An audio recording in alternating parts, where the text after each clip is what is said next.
हाय दोस्तों, आपका स्प्रियन GS centre में स्वागत है। आज हम भारतीय कृषि स्टार्ट करने वाले हैं जो कि यूपीपी और यूपी होमगार्ड और यूपीएसआई के लिए बहुत ही इम्पोर्टेंट है। इससे भर भर का क्वेश्चन आता है। देखिए, भारतीय कृषि से आप लोग कहीं ना कहीं, आप लोग भी जो देख रहे हैं, कहीं ना कहीं आप कृषि से जुड़े होंगे, तो इसलिए आपको समझने में बहुत ही आसान होगा। तो देखिए, हम इसमें यही देखेंगे कृषि कितने प्रकार का होता है और कृषि मौसम के आधार पर कैसे कैसे होता है और क्या होता है, कब कटाई होता है, कब बुआई होता है, यही सब देखेंगे। तो चलिए स्टार्ट करते हैं। तो देखिए, कृषि विज्ञान क्या कहलाता है। कृषि विज्ञान यह देखेंगे। तो देखिए, भूमि पर फसल एवं इससे, भूमि पर जो फसल होता है और इससे उत्पादन जो जो होता है, उससे संबंधित जो भी क्रमबद्ध हम ज्ञान लेते हैं, उसे ही कृषि विज्ञान कहलाता है। देखिए, परिभाषा तो आएगा नहीं पेपर में, तो आप देखते रहिए, बस देखते रहिए, आपको आ जाएगा, जाएंगे एग्जाम में आपको पूरा आ जाएगा। तो देखिए, अब यह देखते हैं कृषि कितने प्रकार का होता है। तो कृषि मुख्यतः 4 प्रकार का होता है दोस्तों। कितने प्रकार का? मुख्यतः 4 प्रकार का। कौन कौन से? तो स्थानांतरित कृषि, गहन कृषि, मिश्रित कृषि, स्थानबद्ध कृषि। स्थानांतरित कृषि, गहन कृषि, मिश्रित कृषि, स्थानबद्ध कृषि। यानी कि स्थानांतरित कृषि हो गया, गहन कृषि हो गया, मिश्रित कृषि हो गया, स्थानबद्ध कृषि। यही मुख्यतः 4 प्रकार का होता है। अब देखिए दोस्तों, स्थानांतरित कृषि क्या होता है। तो देखिए, नाम से स्पष्ट हो रहा है कि स्थानांतरित यानी कि आप एक स्थान से दूसरे स्थान पर जा जाकर आप खेती कर रहे हैं, उसे ही स्थानांतरित कृषि कहते हैं। तो देखिए दोस्तों, अगर खेती कर रहे हैं तो क्या तुरंत स्थानांतरित हो जाएंगे? जैसे आप यहाँ पर खेती कर ले गेहूँ चावल का, तो आप ही सपोज दैट करिए कि क्या अभी खेती की है तो उसको छोड़कर कहीं और चल जाएंगे? नहीं जाएंगे। 4 साल या 8 साल तक कुछ आप रुकेंगे वहाँ पर। इसका चक्र होता है, 4 से 8 साल तक आप कहीं रहकर आप खेती किए, फिर वहाँ से आप उठकर कहीं दूसरे जगह चले गए, तो उसे ही स्थानांतरित कृषि कहते हैं। यह खेती क्यों किया जाता है? किसान अपने परिवार की खाद्य आवश्यकताओं की पूर्ति हेतु करता है, का स्थानांतरित कृषि में आता है। कि जैसे कि आप लोग देखे होंगे, कुछ लोगों को आप लोग देखे होंगे जो स्थानांतरित कृषि करते होंगे, अब तो दिखाई नहीं देते हैं। पहले आप देखे होंगे, किसान अपने परिवार की खाद्य आवश्यकताओं की पूर्ति हेतु करता है, कभी वहाँ कर लिया, कभी वहाँ कर लिया, ऐसे करके। अब देखते हैं गहन कृषि। देखिए दोस्तों, गहन कृषि क्या होता है। इस समय जो होता है, अधिक उत्पादन के लिए प्रति भूमि इकाई पर पूंजी व श्रम अधिकतम व्यय करना। अगर गहन कृषि आप कर रहे हैं, तो इसमें क्या किया जाता है ना, अधिक उत्पादन के लिए एक्स्ट्रा आपको उत्पादन करना है, तो उसके लिए प्रति भूमि इकाई पर पूंजी भी ज़्यादा लगाना पड़ेगा और श्रम भी अधिक व्यय करना पड़ेगा। जैसे आप अगर खेती करते हैं गेहूँ का, आप उससे कंपेयर कर लीजिए और प्याज का खेती कर लेते हैं। तो अगर प्याज का खेती करते होंगे, जो आप लोग जानते होंगे, तो उस समय क्या लगता है, पूंजी भी ज़्यादा लगता है और श्रम भी ज़्यादा लगता है। हाँ, लेकिन अधिक उत्पादन के लिए, यानी कि उससे पैसा आप ज़्यादा कमाते हैं, उत्पादन ज़्यादा कम करते हैं, तो उसके लिए आपको क्या करना था, पूंजी भी लगाते हैं और श्रम भी लगाते हैं। इसके अलावा आप गेहूँ किए तो उससे भी तो उत्पादन होता है, लेकिन क्या होता है कि थोड़ा उससे कम लगता है। तो जितना आप उसमें पूंजी और श्रम लगाएंगे, उतना ही आपका उत्पादन बढ़ेगा। बढ़ेगा कि नहीं बढ़ेगा? बढ़ेगा। जैसे आप कोई भी फसल उगाते हैं, कोई फसल आप उसको छोड़ देते हैं, उसमें कोई पूंजी उतना नहीं लगाते हैं, ना श्रम करते हैं, तो उसे ही कहते हैं गहन कृषि। गहन कृषि क्या, आप गहन रूप से, गहन नहीं लगता है कि आप गहन रूप से आप पढ़िए, तो वही होता है कि आप खेती भी करते गहन रूप से, तो गहन कृषि हो गया। बस आपको समझना है दोस्तों। और मिश्रित कृषि, मिश्रित कृषि क्या होता है, खेतों के साथ पशुपालन करना। देखिए दोस्तों, मिश्रित कृषि बहुत सक्सेसफुल खेती कृषि कहलाता है, क्योंकि इसकी ज़रूरत भी है भारत में। अगर आप मिश्रित कृषि नहीं करेंगे, केवल आप खेती पर बस वो निर्भर रहेंगे, तो आप समझ सकते हैं किसान परिवार से होंगे तो क्या होता है। मिश्रित कृषि में क्या होता है कि आप अभी बगल में आप 4-5 बीघा कोई खेती कर रहे हैं और साथ में आप पशुपालन 4-5 गाय रख लिए हैं, तो खेती से आपका खाने पीने वाला सिस्टम हो जाएगा और इससे पैसा वाला इनकम हो जाएगा। इस तरह मिश्रित कृषि सक्सेसफुली कहलाता है। वैसे तो सभी सक्सेस होता है। तो मिश्रित कृषि यही होता है कि इसमें खेती के साथ साथ पशुपालन भी होता है। उसके बाद दोस्तों, स्थानबद्ध कृषि क्या होता है। स्थानबद्ध कृषि, तो देखिए, किसी स्थान विशेष पर अस्थायी रूप से किसान अपने परिवार के साथ रहकर कृषि कार्य करता है। इसमें देखिए, स्थानबद्ध और स्थानांतरित कृषि एक दूसरे के विपरीत होते हैं दोस्तों। तो देखिए, स्थानबद्ध में होता है कि किसी स्थान विशेष पर आप अस्थायी रूप से रहते हैं, माने परमानेंटली रूप से आप वहाँ पर रहते हैं और अपने परिवार के साथ रहते हैं और कृषि का कार्य कर रहे हैं, उसे ही बोलते हैं स्थानबद्ध कृषि। स्थानबद्ध कृषि। और वही जो आप यहाँ रहे 4 साल, फिर अगले 4 साल के बाद कहीं और जाकर खेती कर रहे हैं, तो उसे बोलते हैं स्थानांतरित कृषि। और गहन कृषि बताया ही कि इसमें पूंजी भी ज़्यादा लगाता है और श्रम भी ज़्यादा लगता है, तब जाकर अधिक उत्पादन होता है। आप जानते भी होंगे मिश्रित कृषि में खेती के साथ पशुपालन होता है। यही मुख्यतः दोस्तों 4 प्रकार की खेती होता है। अब देखते हैं दोस्तों आगे। तो देखिए दूसरा टॉपिक है मौसम के आधार पर फसल। देखिए मौसम के आधार पर भी फसल होता है। आप चाहेंगे अगर जून जुलाई में अभी आप चाहें कि धान की रोपाई कर दिए आप उत्तर भारत में, उत्तर भारत यानी कि उत्तर प्रदेश और बिहार में लगभग आप चाहेंगे कि मौसम के आधार पर ही तो खेती होता है। अब इस समय आप धान की खेती कर दिए बिहार और उत्तर प्रदेश में, तो क्या हो पाएगा? नहीं हो पाएगा। आप मौसम आधारित खेती करते हैं, यानी समझिए दोस्तों मौसम पर ही खेती होता है, आपके अनुसार खेती नहीं होता है। मौसम जैसा अनुकूल रहता है उसी के अनुसार आप खेती भी करते हैं। तो उसके आधार पर हम देखेंगे कि कितने प्रकार का खेती होता है। तो देखिए दोस्तों मौसम के आधार पर फसल होता है, खरीफ का फसल होता है मौसम के आधार पर, रबी का फसल होता है और जिसे हम जायद फसल बोलते हैं। 3 प्रकार का मौसम के आधार पर खेती होता है हमारे यहाँ उत्तर भारत में अक्सर। तो देखिए कौन कौन सा, खरीफ, रबी और जायद फसल। रबी, खरीफ, जायद, खरीफ, रबी, जायद। मौसम के आधार पर कितने प्रकार का फसल होता है? 3 प्रकार का। कौन कौन सा दोस्तों? खरीफ, रबी, जायद। खरीफ, रबी, जायद। तो देखिए दोस्तों खरीफ हो गया। तो अब देखिए खरीफ के बारे में जानते हैं दोस्तों। देखिए खरीफ जो फसल होता है दोस्तों, तो इसका जो बुआई होता है जून जुलाई में होता है। क्या होता है दोस्तों? जून जुलाई में इसका बुआई होता है और कटाई अक्टूबर नवंबर में होता है। तो देखिए दोस्तों खरीफ में जैसे आप लोग धान से रिलेट करें, धान आप अक्सर जानते होंगे, धान कब बुआई होता है? जून जुलाई में रोपाई स्टार्ट हो जाता है तो धान होता है और इसका अक्सर कटाई होता है अक्टूबर नवंबर में। तो जून जुलाई में इसका बुआई स्टार्ट होता है, अक्टूबर नवंबर में कटाई होता है। तो देखिए इसमें कौन कौन से आते हैं? तो धान हो गया, मक्का हो गया। मक्का आप लोग देखे होंगे, मक्का, ज्वार, बाजरा। तो देखिए मक्का, ज्वार, बाजरा में आप लोग अंतर बताइएगा कमेंट करके कि मक्का, ज्वार, बाजरा में क्या होगा। हम यह नहीं बताएंगे कि मक्का, ज्वार, बाजरा में अंतर क्या होता है। अगले वीडियो में जब आएगा उसमें हम बता देंगे अंतर। आप लोग की अलग टास्क है कि मक्का, ज्वार, बाजरा में अलग अलग क्या डिफरेंस है हमको बताइएगा। तो देखिए धान, मक्का, ज्वार, बाजरा यह क्या है? खरीफ फसल है। उसके बाद मूंगफली भी क्या है दोस्तों? खरीफ फसल है। अरहर, देखिए अरहर आप लोग खेती अगर आपके आसपास होता है तो देखे होंगे कि यह जून जुलाई में ही अक्सर होता है, जब धान का बुआई होता है उसी समय अरहर का भी होता है। यह तो साल भर वाला फसल है, जाकर मार्च उर्च में कटता है। तो मूंगफली, अरहर, उड़द, कपास, गन्ना, सनई, कोदो, यह सब इनका जो होता है बुआई जून जुलाई में, यह सब खरीफ फसल है। मूंगफली, अरहर, उड़द, कपास, गन्ना, सनई, कोदो। एग्जाम इसी से पूछ देगा कि बताइए कि उड़द कौन सा फसल है, खरीफ है कि रबी है, या ऐसे आ जाता है कि नॉन ऑफ दीज। आपको पता होगा तो मार देंगे खरीफ होगा। तो कपास, गन्ना, उड़द, अरहर, मूंगफली, बाजरा, ज्वार, मक्का, धान, सनई, कोदो। तो यह क्या है? खरीफ फसल है दोस्तों। आगे देखते हैं दोस्तों रबी फसल। तो रबी फसल का अक्टूबर नवंबर में बुआई होता है, अक्सर अक्टूबर नवंबर में रबी फसल का बुआई होता है और कटाई मार्च अप्रैल में होता है। देखिए दोस्तों अभी आप अक्टूबर नवंबर में बुआई जो हुआ है उसे ही रबी फसल कहते हैं, रबी फसल। और कटाई अभी जो रिसेंटली 1-2 महीने के बाद होगा तो मार्च अप्रैल में, उसे यह भी जो चल रहा है काल, यह रबी फसल वाला चल रहा है। तो रबी से आप रिलेट कर लेंगे कि रबी यानी कि ठंडा। रबी से आप ठंडा के लिए कीजिए कि रबी। तो रबी से ठंडा के लिए कीजिए खरीफ से गर्मी या रख लीजिए। और देखिए दोस्तों रबी फसल अक्टूबर नवंबर में बुआई होता है, कटाई मार्च अप्रैल में होता है। और इसके जो फसल होते हैं आप लोग देखे होंगे, गेहूँ अभी बुआई होता है, जौ होता है, चना, मटर, मसूर, सरसों, अलसी, आलू, तंबाकू, जो हमारे यहाँ कुछ लतरी उतरी बोलते हैं वो भी सब होता है, रबी फसल में ही आता है। और भी मुख्यतः यही सब फसलें हैं। गेहूँ होता है, तो गेहूँ क्या है दोस्तों? रबी फसल है। गेहूँ जौ तो साथ ही में होता है। चना, मटर आप लोग देखे होंगे, चना, मटर इस समय खाने को मिलता है, इसी समय तो मटर खाने को मिलता है, यानी कि रबी फसल है। मसूर, सरसों इसी समय आपको खाने का उसका साग मिलेगा।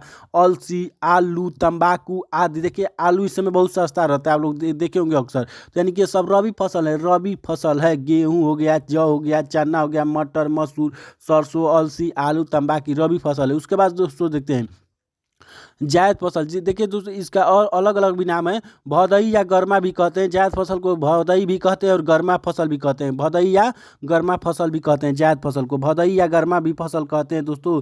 जायद फसल को क्या कहते हैं? भदई या गर्मा फसल, भदई या गर्मा फसल जायद फसल कहते हैं। तो देखिए दोस्तों, इसका जो बुआई होता है ना, मार्च अप्रैल में होता है। मार्च अप्रैल में इसका बुआई होता है जायद फसल का। भदई या गर्मा, भदई या गर्मा भी कहते हैं और जायद फसल भी कहते हैं। तो मार्च अप्रैल में बुआई होता है, जून जुलाई में इसका कटाई हो जाता है। तो देखिए, जायद फसल ग्रीष्म ऋतु के दौरान होता है। ग्रीष्म ऋतु यानी कि गर्मी के दौरान होता है। गर्मी, कड़ाके की गर्मी पड़ती है, उसी समय यह जायद फसल होता है। समझ लीजिए, जायद फसल गर्म से रिलेटेड, गर्मादम गर्म कड़कड़ाती पड़ता है, उसी में होता है भदई जायद फसल।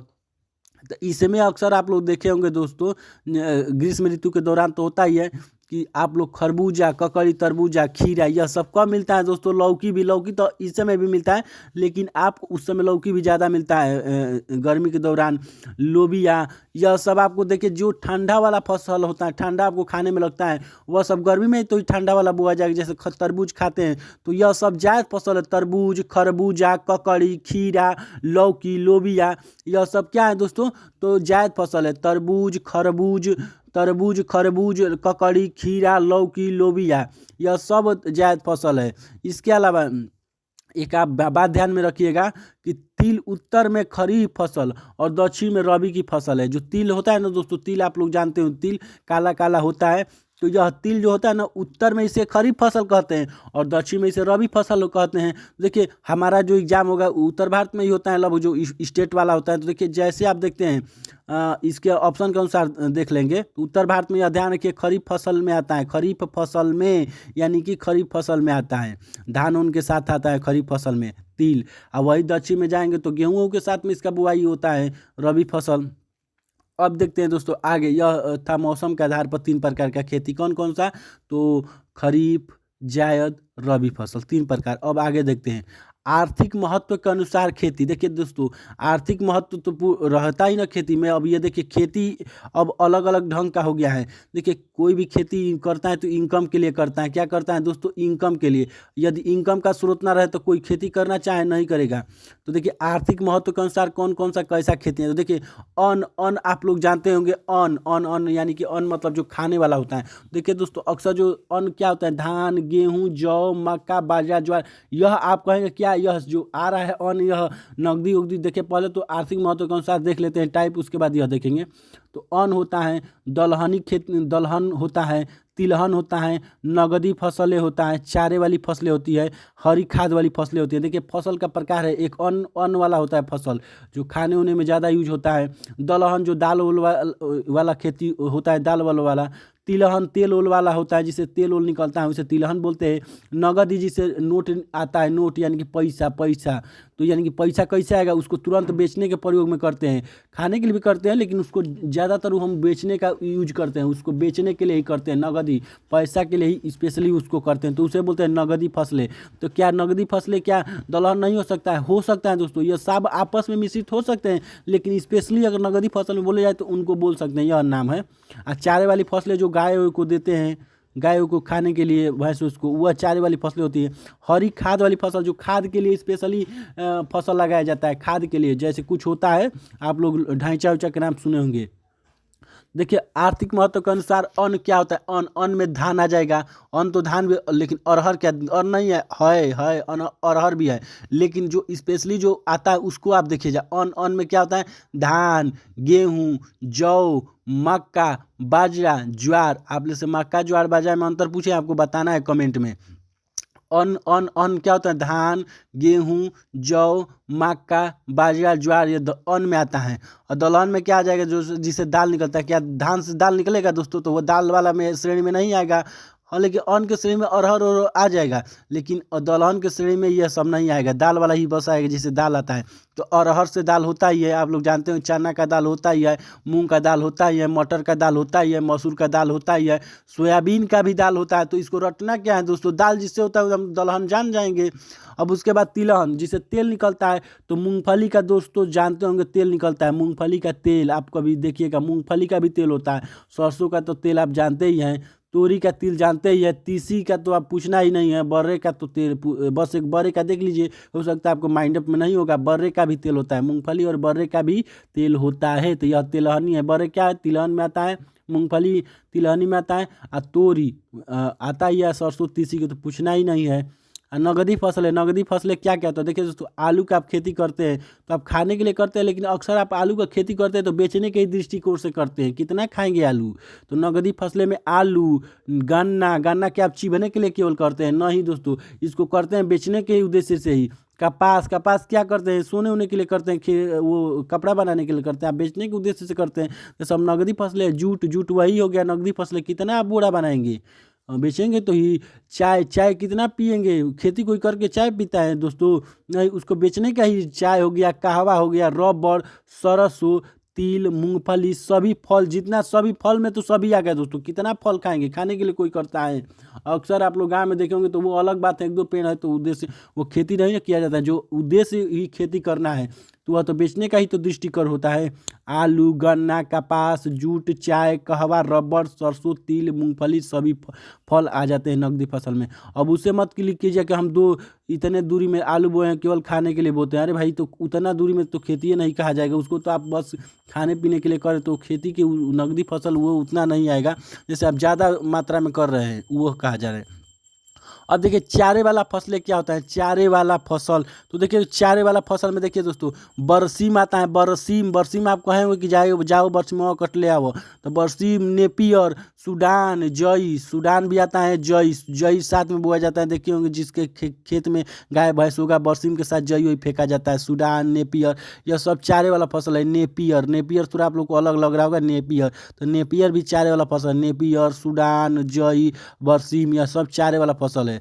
अब देखिए हरी खाद वाला फसल कौन कौन सा है दोस्तों, तो ढैंचा का आप तो नाम सुने होंगे, हमको लगता है यह जैसे खेत में लगा दिया जाता है, जब भी अब आपको खेती करना है इसको उसी में जो तो देते हैं तो यह खाद का काम करता है, इसीलिए यह बोया जाता है ढैंचा कि आप यह जो डाई यूरिया जो होता है उससे आप छुटकारा पा जाए, निजात पा जाए, और यह सब शुद्ध खाद होता है। ढैंचा, लोबिया, मूंग, सनई, सनई, मूंग, लोबिया, ढैंचा, सनई, मूंग, लोबिया, ढैंचा, यह हरी खाद वाला फसल होता है दोस्तों, हरी खाद वाला, इसे मतलब खाद का काम करता है। सनई हो गया, आप लगा दी खेत में तो खाद का काम करेगा, मूंग खाद का काम करेगा, लोबिया खाद का काम करेगा, ढैंचा। तो इस प्रकार हम देख लिए आर्थिक महत्व के अनुसार यह खेती था, आर्थिक महत्व के आधार पर। अब देखिए दोस्तों, जीवन चक्र के अनुसार खेती, जीवन चक्र के अनुसार खेती देखिए दोस्तों, तो देखिए यह 3 प्रकार का होता है दोस्तों, एक वर्षीय, द्विवर्षीय और बहुवर्षीय। एक वर्षीय, द्विवर्षीय और बहुवर्षीय, एक वर्षीय, द्विवर्षीय और बहुवर्षीय। तो देखिए दोस्तों, एक वर्षीय क्या होता है, जो बुआई के बाद 1 वर्ष या कम समय में तैयार हो, जैसे देखिए दोस्तों, 1 वर्षीय कुछ खेती होती है, जैसे अभी हम बोए तो वह 1 वर्ष के बाद या 1 वर्ष से कम समय में तैयार हो गया तो उसे हम 1 वर्षीय खेती बोलते हैं। जैसे गेहूँ, मक्का, धान, आलू, क्या यह 1 साल से ज़्यादा लगता है, 1 साल से कम में ही हो जाता है, तो यह 1 वर्षीय खेती है। जो 1 साल तक या 1 साल से कम लगे समय, उसे ही हम बोलते हैं 1 वर्षीय। जो बुआई के बाद 1 वर्ष या कम समय में तैयार हो जाए, 1 वर्ष तक मैक्सिमम तैयार हो जाए, उसे ही बोलते हैं 1 वर्षीय। जैसे गेहूँ, मक्का, धान, आलू, आप लोग तो बहुत ही इसका उदाहरण दे सकते हैं। और द्विवर्षीय जो 2 वर्ष में अपना जीवन चक्र पूरा करता हो, जैसे कि अभी हम बोए हैं तो उसका कटाई 2 वर्ष तक चलता है, यानी कि अब चुकंदर आप बो दिए तुरंत कम उम्र में काट लिए तो उसका बात अलग है, लेकिन 2 वर्ष में यह अपना जीवन चक्र पूरा करता है, 2 वर्ष तक चुकंदर फलता रहता है। तो द्विवर्षीय फसल क्या हो जाएगा, चुकंदर, 2 वर्ष में अपना जीवन चक्र पूरा करता है चुकंदर। अब बहुवर्षीय फसल जो 2 वर्ष से भी अधिक का समय लगाता है, जैसे गन्ना, नेपियर घास, गन्ना, नेपियर घास, अगर इसे 2 वर्ष से भी अधिक का यह लगाता है, बहुवर्षीय फसल है गन्ना, नेपियर घास, गन्ना, नेपियर घास, गन्ना हो गया, नेपियर हो गया, घास हो गया, यह 2 वर्ष से अधिक का भी समय लगाता है। बहुवर्षीय फसल है दोस्तों, बहुवर्षीय फसल 2 वर्ष से अधिक का। रेशेदार फसल, अब देखिए दोस्तों देखते हैं रेशेदार फसल। तो रेशेदार फसल क्या होता है, जिसमें रेशा होता है, जिसमें रेशा होता है, जैसे जूट हो गया, कपास हो गया, जूट कपास में रेशा होता है, तो उससे ही बोलते हैं रेशेदार फसल। और शर्करा युक्त फसल जिसमें चीनी का मात्रा होता है दोस्तों, चीनी का मात्रा यानी कि गन्ना में होता है, ये चीनी का मिठास होता है, चुकंदर जो आप खाते हैं उसमें मीठा अगर है तो उसे ही होता है शर्करा युक्त फसल। शर्करा का मात्रा है गन्ना में होता है, चुकंदर में होता है, गाजर में भी हो जाएगा दोस्तों, गाजर भी है। अब देखते हैं दोस्तों औषधीय फसल, जो औषधि दवाई का काम आता है, दवाई का काम। देखिए दोस्तों चाय को आप कहते हैं औषधीय फसल, नहीं तो है दवा का काम आता है, दवा का। काफ़ी दवा का काम आता है। भांग देख लीजिए, भांग धतूरा, तो भांग, तंबाकू, गांजा, यह सब औषधीय फसल है। भांग, तंबाकू, गांजा, चाय, काफ़ी। अब देखिए घास वर्ग में फसल, तो देखिए घास वर्ग में फसल तो धान, गेहूँ, मक्का, ज्वार, गन्ना, यह घास वर्ग में आता है फसलें। धान भी आ जाएगा, गेहूँ भी आ जाएगा, मक्का भी आ जाता है, ज्वार, गन्ना, यह सब घास वर्ग में भी फसल आता है।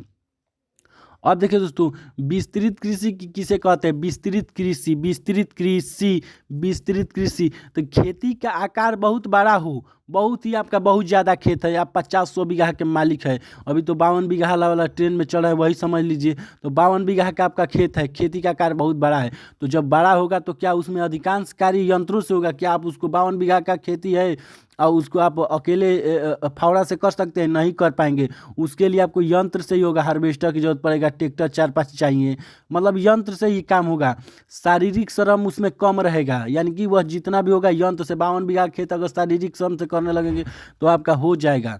उसमें पूंजी अधिक लगेगा। अधिकांश कार्य यंत्र जितना ज़्यादा जिसके पास खेत होता है वह शरीर से कम, उसमें शारीरिक श्रम बहुत कम लगता है। कहेंगे क्यों लगता है? क्योंकि आप उसे फावड़ा से कर के क्या कर भी नहीं सकते हैं। करना चाहेंगे तो एक दिन में कितना करेंगे? 52 बीघा 52 दिन लग जाएगा। तो उसको मजबूरी है कि आपको यंत्र से करना पड़ेगा, और यंत्र से करेंगे और जितना पूंजी लगाएंगे, पूंजी, तभी तो उस शरीर का कम खर्च करें, यानी कि शारीरिक श्रम कम है तो पूंजी उसमें लगेगा, अधिकांश कार्य यंत्र से होगा। यही है, आप लोग क्लिक कर लीजिए, आपको माइंड से सोचिएगा।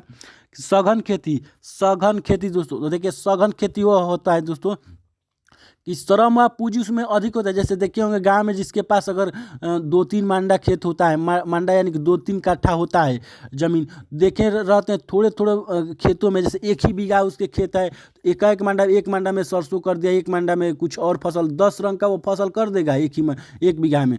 उसमें क्या होता है, वो दिन रात उसी में लगा रहेगा। श्रम पूंजी भी दबा कर लगाएगा। 1 ही बीघा तो उसी में खाद पानी यूरिया सूरिया जो भी देता रहेगा। श्रम भी ज़्यादा लगाएगा, जाकर सोहनी रोपनी जो भी होता है खेती का काम वह भर दिन करता रहेगा, तो श्रम भी ज़्यादा लग रहा है, पूंजी भी लगा रहा है। खेत का आकार छोटा है लेकिन दबा कर उसमें काम कर रहा है। तो इससे क्या होता है ना दोस्तों, खेती तो अच्छा होता है, उससे उत्पादन ज़्यादा होता है, लेकिन इससे जनसंख्या का अधिक दबाव होता है। जनसंख्या के जिसके घर में मान लीजिए 1 मांडा खेत है, उसमें 10 लोग हैं, तो 10 लोग हैं तो श्रम ज़्यादा लगेगा, पूंजी भी लगाएंगे क्योंकि उतना ही दूरी में रहेगा। तो सघन खेती होता है, जैसे सघन खेती से आप रिलेट कर लेंगे कि आपके पास ज़मीन कम है तो उसमें आप अक्सर देखे होंगे कि उसमें क्या होता है, वह शारीरिक से ही काम होता है, शारीरिक से काम होता है, कार्य यंत्रों से नहीं होता है। देखे होंगे आप किसी के पास थोड़ा सा खेत है, वह क्या हार्वेस्टर लगाएगा? नहीं लगाएगा, वह श्रम से ही कर लेगा। हाँ पूंजी लगाएगा, अपना पूंजी लगाएगा, पूंजी तो लगेगा ही, पूंजी अधिक लगेगा, श्रम लगेगा। आर्द्र खेती होता है जहाँ वर्षा अधिक हो, आर्द्रता के जहाँ मात्रा होता है वहाँ वर्षा अधिक होता है। तो जब आर्द्रता जहाँ होता है वहाँ पर चावल जूट जैसा गन्ना जैसा फसल होता है, चावल जूट गन्ना, क्योंकि इनको वर्षा चाहिए। तो चावल जूट गन्ना, इन्हें चाहिए वर्षा, तो वर्षा तो चावल जूट गन्ना है आर्द्र खेती के लिए। शुष्क खेती, जहाँ पानी की कमी हो, दक्षिण भारत में अधिकतर पानी की कमी होता है, तो उधर की जो फसलें होती हैं शुष्क खेती में आता है। एकल खेती क्या होता है दोस्तों?